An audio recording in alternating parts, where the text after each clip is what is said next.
Hello friends, എല്ലാവർക്കും മഹാലക്ഷ്മി സീരിയലിൻ്റെ ഇന്നത്തെ എപ്പിസോഡിൻ്റെ റിവ്യൂയിലേക്ക് സ്വാഗതം.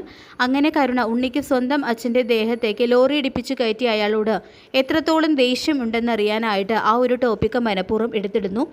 ആരായിരിക്കും ആ ദുഷ്ടനെന്ന് കരുണ ചോദിക്കുമ്പോൾ, അച്ഛനുണ്ടായിരുന്നെങ്കിൽ ഞങ്ങൾക്ക് ഈ ഗതി വരില്ലായിരുന്നു, എന്തെങ്കിലുമൊക്കെ എൻ്റെ പേരിൽ എഴുതി വയ്ക്കുമായിരുന്നു. ആ ലോറി ഡ്രൈവറെ എങ്ങാനും എൻ്റെ കയ്യിൽ കിട്ടിക്കഴിഞ്ഞാൽ പള്ളക്ക് ഞാൻ കത്തി കയറ്റും, അയാൾ വെള്ളം ഇറങ്ങാതെ ചാവും എന്നെല്ലാം ഉണ്ണി പറയുന്നത് കേട്ട് ഞെട്ടി വിറയ്ക്കുന്നുണ്ട് കരുണ.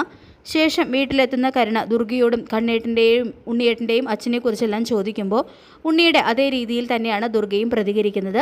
അദ്ദേഹം ഉണ്ടായിരുന്നെങ്കിൽ ഈ കാണുന്നതെല്ലാം എൻ്റെ മക്കൾക്ക് കിട്ടിയേനെ, അയാൾ ഇരുന്ന് നിരങ്ങുകയുള്ളൂ.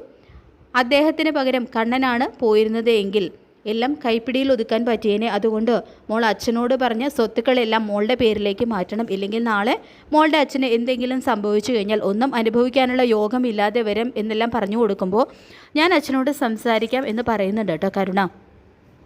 ഏതായാലും അച്ഛനെ കൊന്നവരോട് അമ്മയ്ക്കും ഉണ്ണിയേട്ടനുള്ള പ്രതികരണം എന്താണെന്ന് നേരിട്ട് കണ്ട് മനസ്സിലാക്കുന്ന കരുണയാണെങ്കിൽ ശരിക്കും പേടിച്ചു വിറയ്ക്കുന്നുണ്ട്.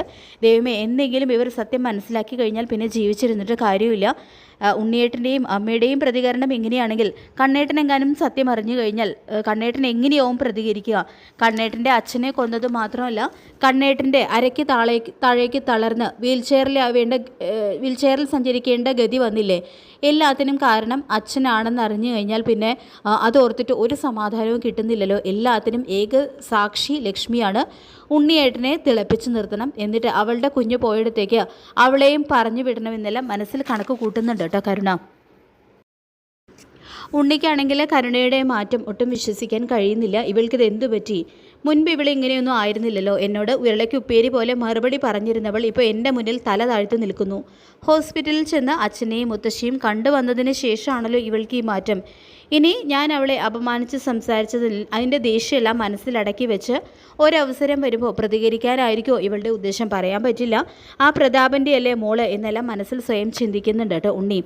ഇവിടെ പ്രതാപനും മുത്തശ്ശിയും മഹാലക്ഷ്മിയുടെ കുഞ്ഞു പോയതിൻ്റെ ആ ഒരു കാര്യം പറഞ്ഞ് വല്ലാത്ത സന്തോഷത്തിലാണ്. അവൾക്ക് മുൻപ് നമ്മുടെ കരുണമോള് ഒരമ്മയാകും. അമ്മേ, ആ കുഞ്ഞിനെ മടിയിലിരുത്തി കരുണമോള് ലാളിക്കുന്നത് ആ മഹായക്ഷി കാണും എന്നെല്ലാം പ്രതാപം പറയുമ്പോൾ, ഈ തോമസ് വൈദ്യൻ എന്തൊക്കെ പറഞ്ഞാലും ആളൊരു സിദ്ധനാണ്, അയാളോട് പറഞ്ഞ് മോൾക്ക് വേണ്ടി എന്തെങ്കിലുമൊക്കെ മരുന്ന് വാങ്ങിക്കണം എന്നെല്ലാം മുത്തശ്ശിയും പറയുന്നുണ്ട്. തുടർന്ന്, അതുകൊണ്ട് പ്രതാപ, നിനക്ക് ആ മാർക്കോയുടെ കയ്യിൽ നിന്നും ഇരുട്ടടി കിട്ടിയിട്ടും എനിക്കതിൻ്റെ വേദന മറക്കാൻ പറ്റുന്നത്. ഇനി അവളെയും എത്രയും പെട്ടെന്ന് ഇതുപോലെ എന്തെങ്കിലുമൊക്കെ ചെയ്ത് ഇല്ലാതാക്കണം. അവൾ ജീവനോടെ ഉണ്ടെങ്കിൽ അറിയാലോ, കരുണമോള് സത്യം അറിഞ്ഞതുപോലെ കണ്ണനും ഉണ്ണിയും ദുർഗയൊക്കെ നീയാണ് അവരുടെ അച്ഛൻ്റെ ദേഹത്തു കൂടെ ടിപ്പർ ഇടിച്ച് കയറ്റിയത് എന്നുള്ളൊരു സത്യം അറിയാനിടയാകും. അതുകൊണ്ട് എത്രയും പെട്ടെന്ന് അത് ചെയ്തേ മതിയാകൂ പ്രതാപ എന്ന് പറയുന്നുണ്ട് കേട്ടോ മുത്തശ്ശി.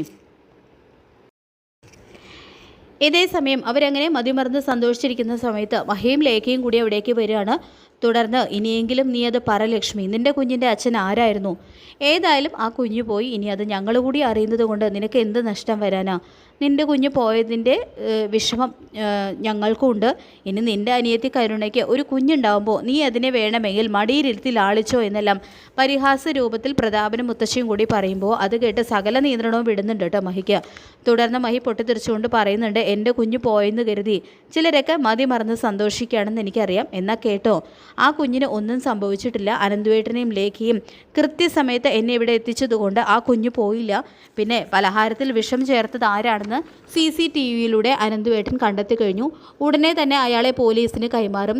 അപ്പോൾ അവനെ പലഹാരത്തിൽ വിഷം ചേർക്കാൻ പറഞ്ഞു വിട്ടത് ആരാണെന്ന് കണ്ടെത്തും എന്നെല്ലാം മഹി തുറന്നടിച്ച് പറയുമ്പോൾ അത് കേട്ട്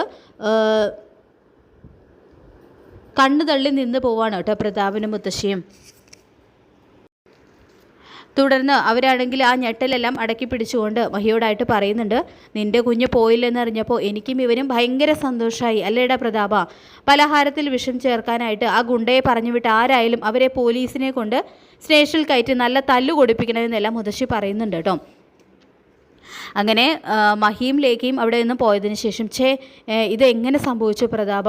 നീ തല്ലുകൊണ്ടതെല്ലാം വെറുതെ ആയല്ലോ എന്ന് മുത്തശ്ശി പറയുമ്പോൾ, ഇവിടെ എത്തിച്ചതുകൊണ്ടാണ് അമ്മേ കുഞ്ഞു പോവാതെ രക്ഷപ്പെട്ടത് എന്നെല്ലാം പറഞ്ഞുകൊണ്ട് അവർ രണ്ടുപേരും കൂടി പരിതപിക്കുകയാണ്. തുടർന്ന് മുത്തശ്ശി പറയുന്നുണ്ട്, കണ്ണൻ്റെ അച്ഛനോടൊപ്പം ബൈക്കിൽ പോയപ്പോഴല്ലേ അവൻ്റെ അച്ഛനെ നിൻ്റെ ലോറി ഇടിച്ച് തെറിപ്പിച്ചത്. അവൻ്റെ അച്ഛന് പകരം കണ്ണനായിരുന്നു മരിച്ചതെങ്കിൽ ഇതൊന്നും സംഭവിക്കില്ലായിരുന്നു പ്രതാപ എന്ന് മുത്തശ്ശി പറയുന്നുണ്ട് കേട്ടോ. അപ്പോൾ ഇതേ സമയം തന്നെ കണ്ണൻ അത് കേട്ടുകൊണ്ട് അവിടേക്ക് വരുന്നുണ്ട്. അപ്പോൾ തൻ്റെ അച്ഛനെ കൊന്നത് ആ ലോറി ഡ്രൈവർ, അയാളെ അന്വേഷിച്ച് നടന്നിരുന്ന കണ്ണന് അയാൾ പ്രതാപനായിരുന്നു എന്നുള്ള ഒരു ഞെട്ടിക്കുന്ന സത്യം തിരിച്ചറിയുന്നുണ്ട്. അതോടുകൂടി സകല നിയന്ത്രണവും വിടുന്നുണ്ട് കേട്ടോ കണ്ണന്. അപ്പോൾ കണ്ണനാണെങ്കിൽ പിന്നെ ഒന്നും നോക്കുന്നില്ല, വീൽ ചെയറിൽ നിന്നും എഴുന്നേറ്റ് വന്ന് പ്രതാപൻ്റെ കഴുത്തിന് കുത്തിപ്പിടിക്കുന്നുണ്ട്. താനാണല്ലേടോ എൻ്റെ അച്ഛനെ ഇടിപ്പിച്ചു കൊന്ന ആ പരമദുഷ്ടനായ ലോറി ഡ്രൈവർ എന്ന് പറഞ്ഞുകൊണ്ട് പ്രതാപിന് കണക്കിന് കൊടുക്കുന്നുണ്ട് കേട്ടോ. ഏതായാലും കണ്ണലിൽ നിന്നും ഉണ്ണിയും ദുർഗയും വൈകാതെ തന്നെ ഈ ഒരു സത്യം മനസ്സിലാക്കും. തൻ്റെ അച്ഛനെ കൊന്നത് പ്രതാപനാണ് എന്നുള്ളൊരു സത്യം അവരറിയുന്നുണ്ട്. അപ്പോൾ അതോടുകൂടി തന്നെ ഉണ്ണിയുടെ ആ ഒരു രൂപം കണ്ട് ഞെട്ടി വിറയ്ക്കുകയാണ് കേട്ടോ കരുണ. അപ്പോൾ നമുക്ക് കാത്തിരിക്കാം മഹാലക്ഷ്മി സീരിയലിൻ്റെ ഇന്നത്തെ കിടലൻ എപ്പിസോഡിനായിട്ട്. ഈ റിവ്യൂ ഇഷ്ടപ്പെട്ടെങ്കിൽ ലൈക്ക് ചെയ്യുക, ചാനൽ കൂടി ഒന്ന് സബ്സ്ക്രൈബ് ചെയ്യുക. താങ്ക്